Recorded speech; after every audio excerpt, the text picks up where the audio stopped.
Hello बच्चों, कैसे हैं आप? बढ़िया हैं। Very good.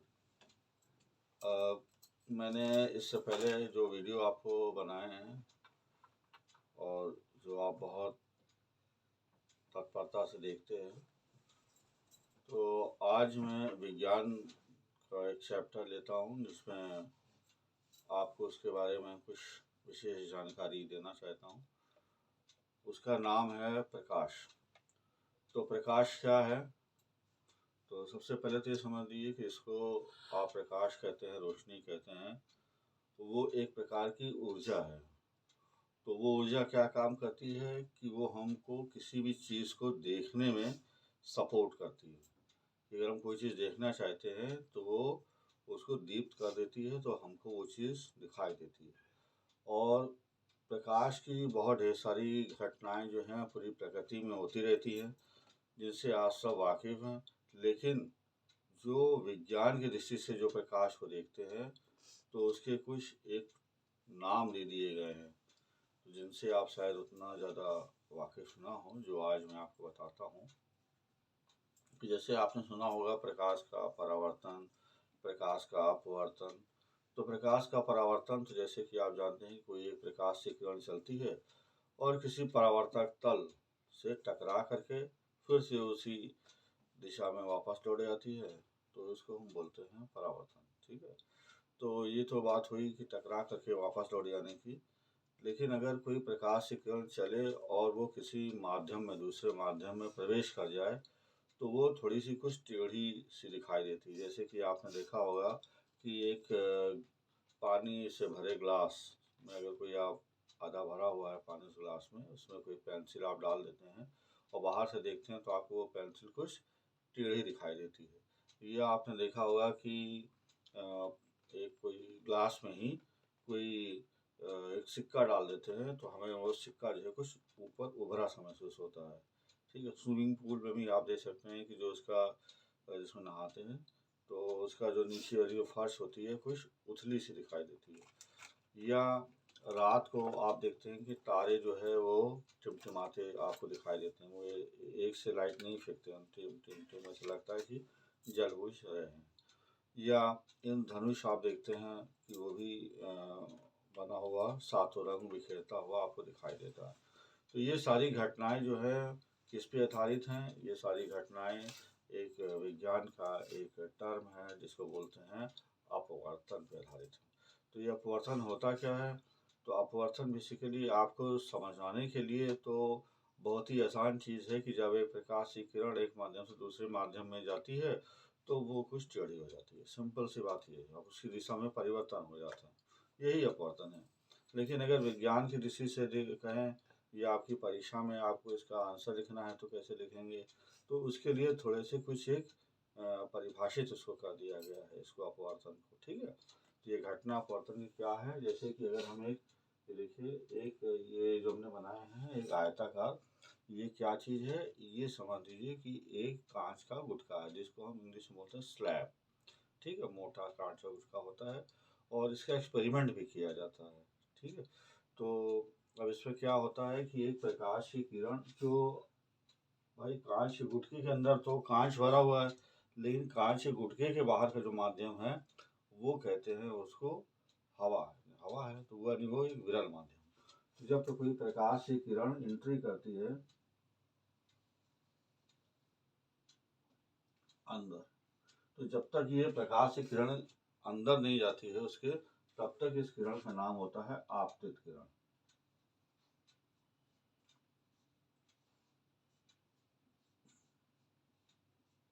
आपतित किरण, इंसिडेंस रे, क्या कहते हैं? इंसिडेंस। ठीक है। इंग्लिश में कहेंगे इंसिडेंस,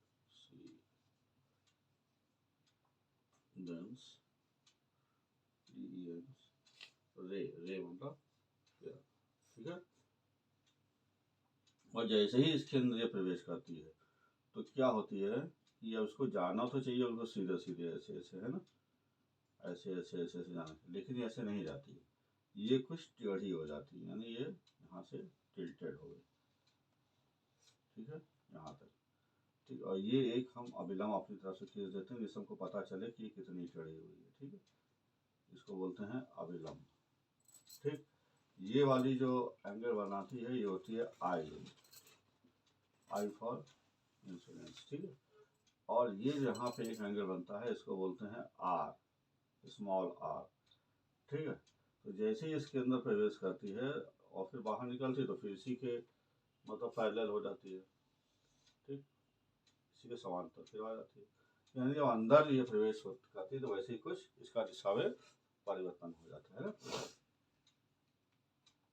तो इसके लिए एक परिभाषा बन गई। परिभाषा समझे हैं कि जब कोई प्रकाश की किरण किसी विरल माध्यम से, यानी हवा का माध्यम कौन सा माध्यम कहलाता है? विरल माध्यम से, विरल माध्यम,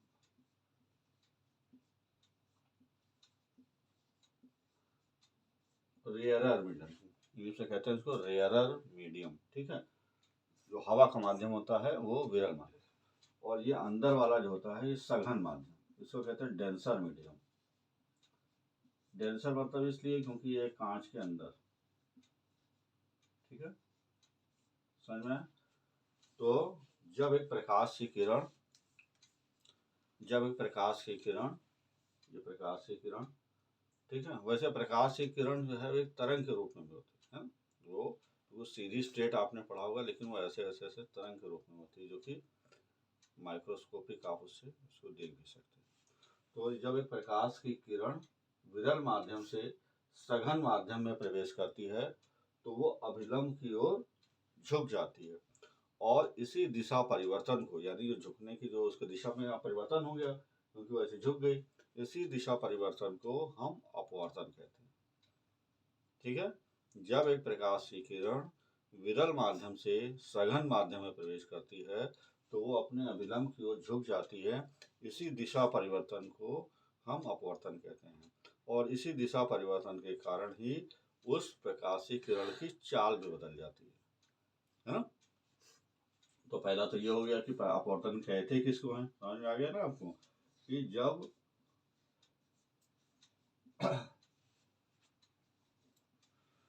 एक प्रकाश की किरण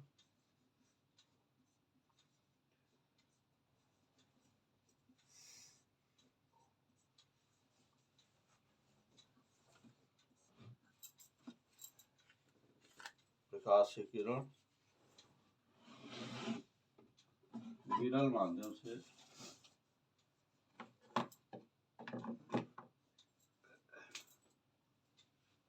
विरल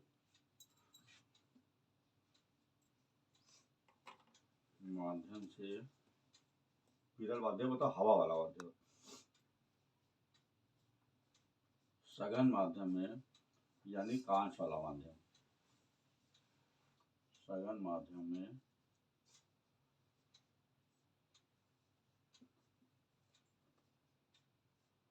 प्रवेश करती है, प्रवेश मतलब अंदर आना है ना, प्रवेश करती है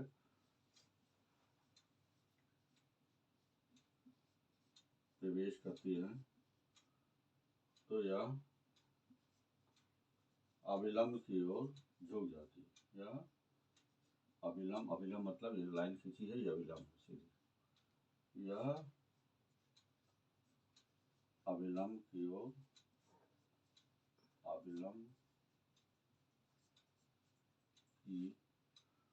ओर झुक जाती है। ठीक है, टेढ़ी हो जाती है, झुक जाती है, इसी दिशा परिवर्तन को इसी दिशा परिवर्तन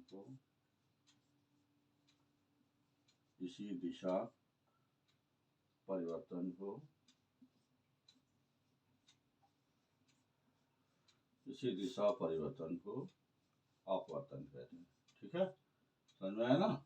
अपवर्तन क्या होता है, यानी जब वो किसी दूसरे माध्यम में प्रवेश करती है किरण तो वो उसका दिशा में परिवर्तन हो गया, वो जा रही थी इस दिशा में, अब जाने लगी इस दिशा में, टेढ़ी होकर, तो इस दिशा परिवर्तन को अपवर्तन कहते हैं।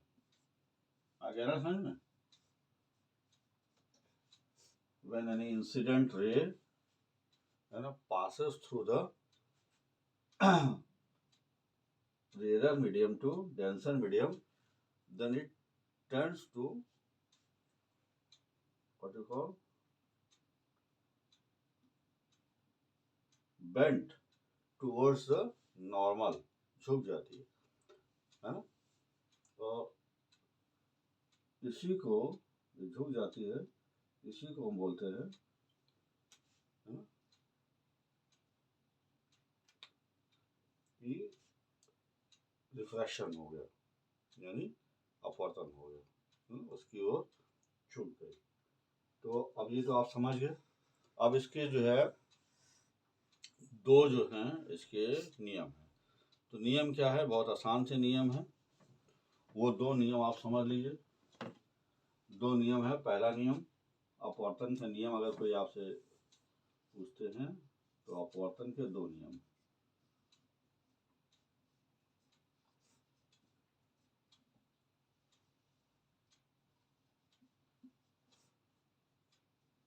दो नियम,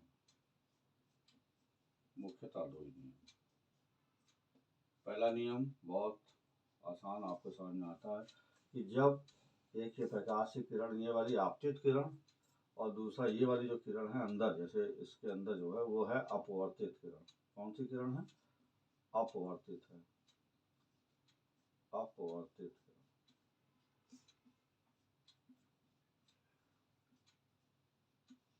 ठीक है। तो जब कोई प्रकाश की किरण, अपवर्तित किरण, अविलंब एक ही तल पे होता है। ये यहाँ पे देखिए, इस वाले पॉइंट पे आपको इसको कहेंगे एक ही तल पे है। ठीक है।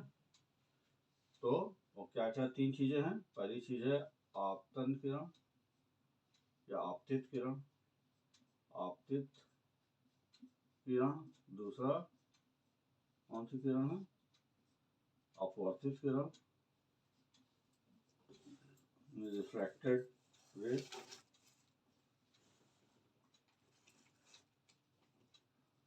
और तीसरा कौन सा है? अभिलंब।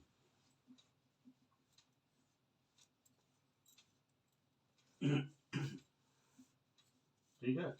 ये तीनों जो एक ही बिंदु पे, यानी अभिलंब, दो,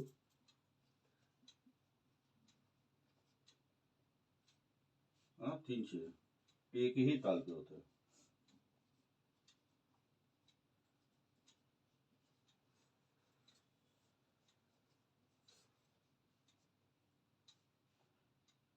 ठीक है, पहली बात तो ये हो गई।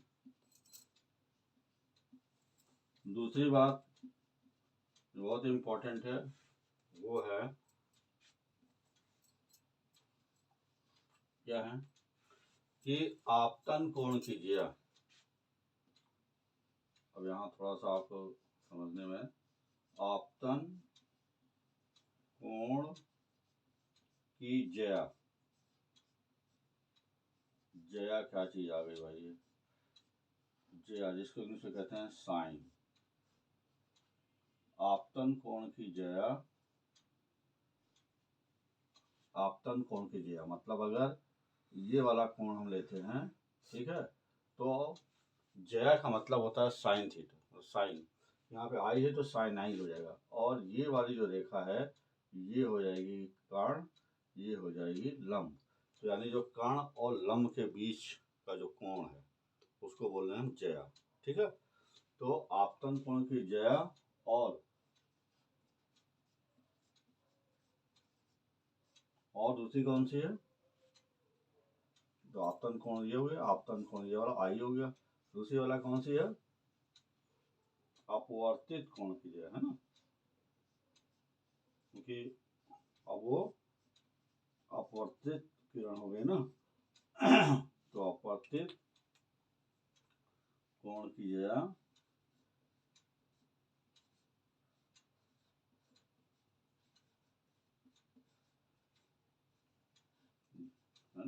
साइन।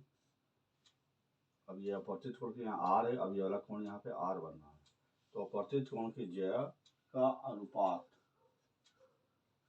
यानी उसका रेशियो, रेशियो मतलब बटे में का अनुपात, क्या होता है, एक स्थिरांक के बराबर होता है, एक स्थिरांक के बराबर होता है। स्थिरांक अभी समझाते हैं आपको क्या चीज होती है। एक स्थिरांक के बराबर होता है, जिसे जिसे क्या कहते हैं, जिसे हम क्या कहते हैं, म्यू। ये इस टाइप से मिलता है, देखिए ऐसे करके, ये इसको कहते हैं म्यू। क्या बोलते हैं, म्यू। एक स्थिरांक बराबर जिसे म्यू कहते हैं। ये चूंकि एक कहते हैं, एक साइंटिस्ट हैं, इनका नाम है स्नेल। तो इसको जो है इन्होंने बताया था कि साइनाई, ठीक है, यानी आई मतलब इंसिडेंस, और साइनार यानी रिफ्लेक्टेड, यानी ये वाली किरण और ये वाली, इन दोनों का जो अनुपात है वो एक अनुपात होता है म्यू के बराबर। ये एक स्थिरांक होता है ठीक है, इसे म्यू कहते हैं। इसे स्नेल का नियम भी कहते हैं। स्नेल, कोई पूछता है तो आप इसको बता सकते हैं, स्नेल का नियम है, स्नेल का नियम, या इंग्लिश में कहते हैं स्नेल्स लॉ, स्नेल्स लॉ, यही है, स्नेल का नियम कहते हैं। ठीक है, समझ में आया ना कि साइनाई अपॉन साइनार जो है वो म्यू के बराबर होता है। इसको बोलते हैं हम स्नेल्स लॉ। ठीक है, दूसरा वाला नियम, आपतन कोण की ज्या, आपतन कोण की ज्या मतलब इन दोनों का जो अनुपात है, ये वाला कोण, और अपवर्तित कोण की ज्या यानी आर, इसको साइनाई अपॉन साइनार भी लिख सकते हैं। तो ये एक स्थिरांक यानी म्यू के बराबर होती है, जिसको कि हम बोलते हैं कि एक स्थिरांक बराबर है, और इसी को हम बोलते हैं स्नेल का नियम। ठीक है, दो आपको नियम हमने बताए। और ये एक, जैसे मान लीजिए बाहर का जो माध्यम है वो विरल माध्यम, अंदर का माध्यम सघन माध्यम है। तो ये जो कांच का, अब यहाँ कहें कि उसकी तुलना में इसको हम अपवर्तनांक भी बोल सकते हैं। तो हवा के सापेक्ष जो कांच में जब कोई चीज केवल प्रवेश करे तो उसका जो अपवर्तनांक हो गया, यानी अपवर्तन का एक अंक माना गया है, जो एक कांस्टेंट के बराबर है। लगभग कांच का अपवर्तनांक जो है वो निकलता है 1.5। जब भी आप अगर कोई प्रैक्टिकल जब आप करते हैं तो यानी उसको प्रैक्टिकल करने का तरीका ये होता है, एक आप जो है ऐसे करके गोला खींच लेते हैं, ठीक है, और इस वाली डिस्टेंस को नाप लेते हैं, और यहाँ से आर वाली डिस्टेंस को नाप लेते हैं। तो आप देखेंगे जो ऊपर वाली डिस्टेंस आएगी वो लगभग, अगर कहें तो 3 सेंटीमीटर अगर सेंटीमीटर में है, और नीचे वाली माना कि वैसे 2 सेंटीमीटर। जब आप इसको भाग देंगे तो ये लगभग 1.5 सेंटीमीटर के बराबर। अब ये अलग अलग निकल सकती है, अलग अलग कोण हम लेते हैं, जैसे कहीं 40 का ले लिया, 60 का ले लिया, 80 का ले लिया, अलग अलग कोण लेकर के जब इसका आप नापेंगे डिस्टेंस, तो आपको जो है एक स्थिरांक यानी के बराबर आएगी। इसी को इसका अपवर्तन भी बोलते हैं। तो हर चीज़ अपवर्तन नहीं, अपवर्तनांक भी बोलते हैं। तो हर एक चीज़ का अपवर्तनांक जो है वो अलग अलग होता है। तो जैसे कहीं पे एक आपको एक कांच का एक हीरा बना के दे दिया, और एक जो कांच असली वाला है, दोनों ही चमक एक से ही रहे हैं, और आपको ये पहचान करनी है कि वो जो चमक रहा है वो कौन सा कांच है और कौन सा हीरा है। तो अब ये बड़ी मुश्किल हो जाएगी कि हम इसको कैसे करें। तो वो उसका जो अपवर्तनांक होगा, जो कांच का जो अपवर्तनांक है वो तो 1.5 निकलेगा। उसमें से कोई किरण अगर पास करवाई जाएगी तो जैसे वो कांच के अंदर से बाहर निकलेगी तो वो कुछ टिल्टेड हो जाएगी, है ना, उसका दिशा परिवर्तन हो जाएगा उसके अंदर वाली किरण का। तो उससे हम ये नाप लेते हैं दोनों का रेशियो कि उसका तो 1.5 आएगा। लेकिन अगर वो हीरे में से कभी पास करवाई जाएगी तो उसका कितना आएगा, उसका लगभग 2.41 होता है। और इसका कोई जो है यूनिट नहीं होता। 2.41 मतलब 2.41 बस, मीटर सेकंड सेंटीमीटर ये सब कुछ नहीं, क्योंकि इससे ये जो है यहाँ पे सेंटीमीटर लिखना गलत है, ये जो है सेंटीमीटर से सेंटीमीटर भी कैंसिल हो जाता है। तो 1.5 होता है, अपूर्णांक कितना हो गया 1.5। ठीक है, जैसे हीरे का हो गया तो हो गया 2.41। ठीक है, इसका कोई जो है यूनिट नहीं होता। तो आप समझ गए कि अपवर्तन क्या होता है, अपवर्तन की क्रिया क्या होती है, तारे क्यों टिमटिमाते हैं। ठीक है ना, तारे क्यों टिमटिमाते हैं, क्योंकि आपको हमने बताया भी इससे पहले कि कोई जो है तारा आकाश में है ना, तो वहाँ से कोई रोशनी उससे आ रही है हमारी तरफ, तो बिल्कुल सीधे सीधी नहीं आ सकती वो। क्यों, क्योंकि बीच में क्या चीज़ें हैं, बीच में हवा है, वायुमंडल है, तो उससे टकरा करके टिगड़ी मेढ़ी वहाँ से यानी अपवर्तित होकर हम तक, हमारे तक पहुँचती है, हम यहाँ पृथ्वी पे हैं तो पहुँचती है, तो वो हमको जो है तारा जो है वो टिमटिमाते हुए लग जाता है। ठीक है, इसी प्रकार से कोई जो है क्या बनता है, इंद्रधनुष बनता है, तो उसमें 7 रंग होते हैं, आप जानते हैं। तो 7 रंग हमको क्यों दिखाई देते हैं, है ना, इसलिए वजह से दिखाई देते हैं क्योंकि उसमें प्रकाश, उसमें जो है पानी की बूंदें छुपी होती है ना। बारिश के बाद ही अगर इंद्रधनुष जो कब दिखाई देता है, बारिश के बाद दिखाई देता है। तो उस इंद्रधनुष में जो 7 रंग होते हैं वो प्रकाश के अपवर्तन के कारण होते हैं।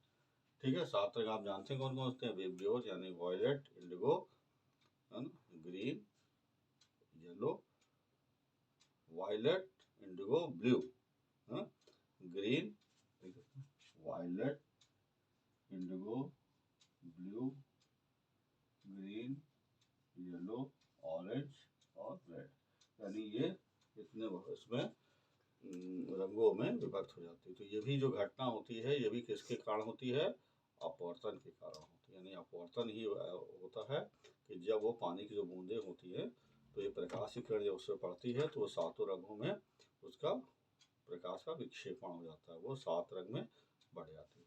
तो आप अच्छे से आप समझे अपवर्तन क्या होता है और अपवर्तन के नियम क्या होते हैं। ठीक है, और तब तक के लिए नमस्कार। ठीक है, धन्यवाद।